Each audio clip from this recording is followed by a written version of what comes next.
Camille, and this is my golden retriever, Koo. We came to Better Dogs today to learn how to house break and so that the teachers here can teach me how to potty train him.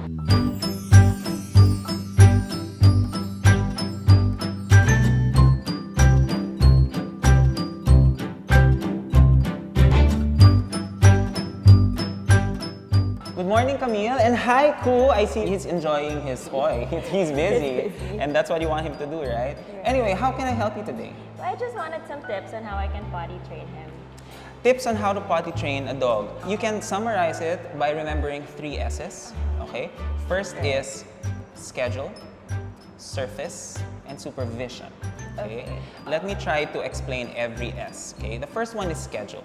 Your schedule, you have to be able to know when he really wants to pee, and that normally happens first thing in the morning. Similar to us, you know, when you wake up, the first thing you want to do is go to the restroom, use the toilet, and check your phone at the same time, right? So, Multitasking. right, it's multitasking. Same thing with him, because he has been sleeping for 6 to 8 hours. He's probably wanting to pee. The second S is surface. The surface is, of course, obviously the surface or where you prefer to make Koo potty. And let me ask you, where do you want him to potty? Well, outside ideally, because I live in a condo. Okay, outside is a good place to teach your dog how to potty or where to potty. And I myself taught my dogs to potty outside and or a newspaper or potty pad.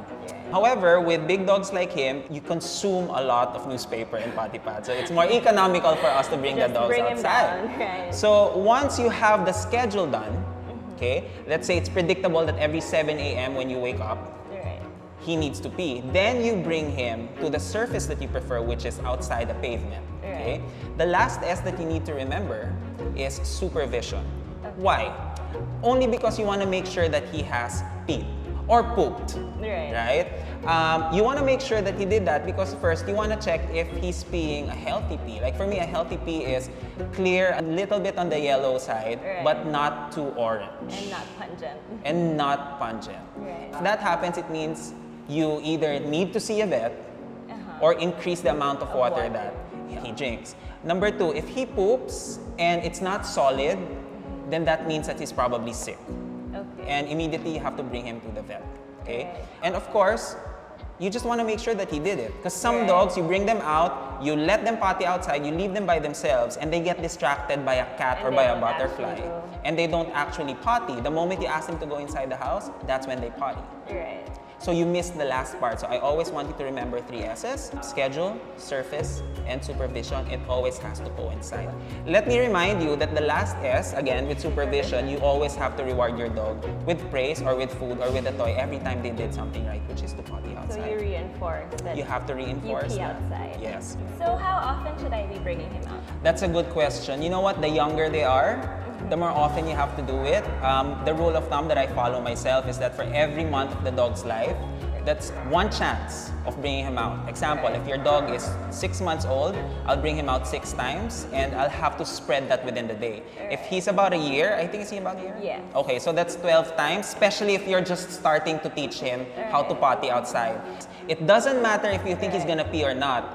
What matters is that you've given him enough chance for you to coincide and make him realize that, oh, these 3 S's are met, and you can start using that as a takeoff point for you to figure out a routine that's gonna match the household and your schedule. So from those 12 instances that I bring him out, I taper it down and note down which times he pees. Yes, yes. At least give him, especially for the first month that you're gonna do it, as many times as you can, just to establish that schedule. And for him to think about and where he pees, which is the surface, and always make sure that there's someone with him. If not you, someone in the house who's gonna help you potty him outside and reward him and see if he's peeing actually doing what he needs to do. And that's exactly what we're gonna try to do now. I think it's about time for him to pee. Let's bring him to the surface that we want to, and you are gonna supervise him until he does it so you can reward him for doing the right thing. Okay, let's go. Shall we? Ever since I was a little girl, like I've wanted a golden retriever. I don't know, I guess because they're friendly and they just love everyone. But that's also like the downfall because he just wants to say hi to everyone. He doesn't know like when to reel it in. Like what if it's a dangerous person pala? For him, it's like playmate. Yeah. And he's sweet. He's really sweet.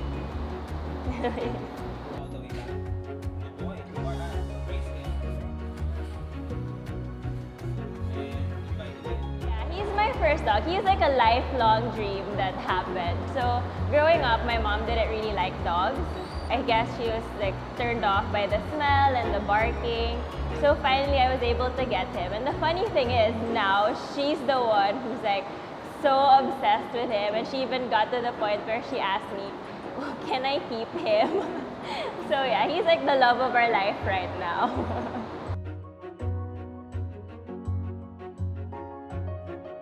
Brad, what do I do if he has an accident at home? That's another good question. You know what?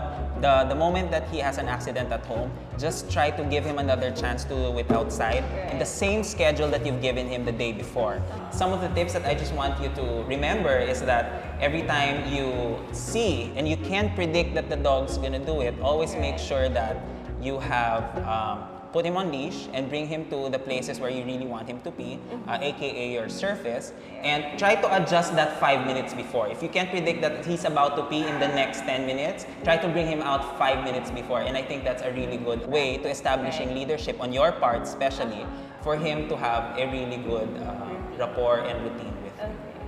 So is it ever gonna get to a point that maybe, like if I don't know, he'll tell me that he has to pee? You know what? For most of my clients, they will hold it as much as they can, especially if you have already successfully potty trained your dog. They will try to hold it until they can't hold it anymore. That's when accident starts, and it's not their fault. It's actually on us. Yes, it's actually on us. And yeah, I probably offer the dog sorry, and then just next time we have to do better as humans. Because they just follow our lead. Exactly. I want you to be confident leaving your dog for a few hours and doing your own thing, your me time. Maybe you can do your grocery, have your hair done. Get my nails done. Yeah, get your nails done. And expect that once you go home and you welcome him back, give him another chance to go potty. Okay? Because he has been, again, holding that for 4 or 5 hours. So Camille, you have to remember that no matter how much potty training you've done when he was young, he can still have some accidents at home. Okay? So make sure that you do not give punishment in the form of putting his face really close to his poop or his pee and telling him no, or getting a newspaper. Yeah, a bad dog. You know, that only creates a bad relationship between you and him. The only thing that teaches your dog is to not do it in front of you and be fearful. What you wanna do is to give him another chance to do it correctly and make sure that the last S, supervision, you have to be there to be able to reward him. And that's very important, Camille. Okay? Reward him every time he did something right, which is a basic rule of thumb. Okay? Gone are the days that people should be training their dogs in an aversive way or a punishment. Okay? You have to gain his trust enough that he pees comfortably and poos comfortably in front of you, so you can see, because it's a good indicator whether they're sick or not. There's no beating a dog greeting you by the door when you come home. Like, that's excitement. You never see a human like running up to you, jumping up just out of excitement to see you. So I think that's like one of the most rewarding things about having a dog. And I mean, on my part, just to make sure that he's comfortable. I feel like the connotation is like if you live in a condo, you can't have a big dog. I feel like that's not true. It just comes with more challenges. So that's why we came here today, just so that I feel equipped and like ready to make sure that he's okay in the condo alone, and he'll be fine even if I'm out for a few hours.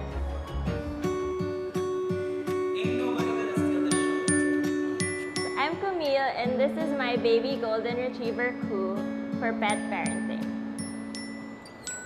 Yay! You did